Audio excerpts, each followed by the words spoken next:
What's up, gang? Case here with our CrossFit strength work for Friday, July 9th.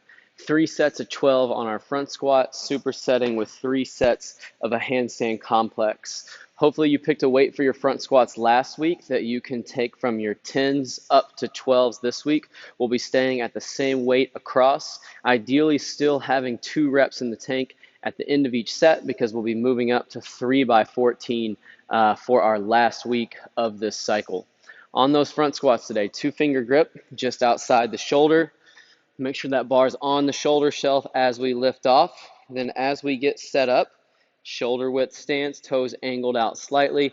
Think about getting that tall spine, elbows high, but then locking those ribs down so that we're not arched out before we go. So once those ribs are locked down, we have that initial backwards hip shift, and the chest is going to tilt just a little bit, because if the chest doesn't tilt, that means we're starting to arch our low back. So we're locked down, hips go back, chest tilts a little bit, but we keep those elbows high, and then we keep that backside loaded up all the way down to that bottom position. If you can, get your hip crease below the knee.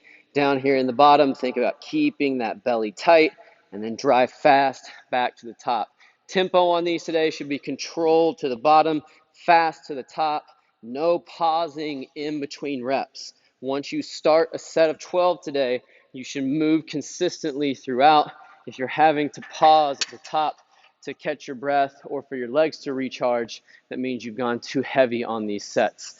Do at least 3 sets of 5 reps on your warm-ups, building up in weight before you hit that first working set of 12.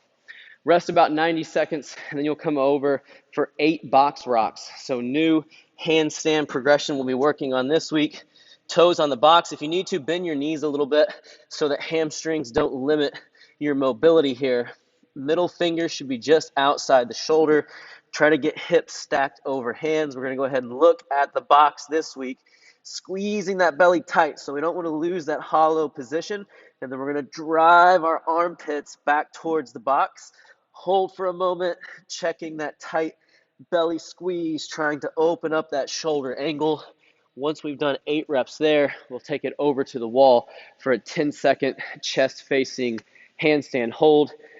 However high you can go while maintaining that hollow position. So if that means halfway up the wall, stop there. If that means all the way up the wall with hands really close, stop there. But we're trying to learn to open up that shoulder angle, but still keeping that tight position that we've been working on the last couple of weeks. Rest about 90 seconds in between your movements today. Good luck on your strength work, and we'll see you back soon for our Metcon.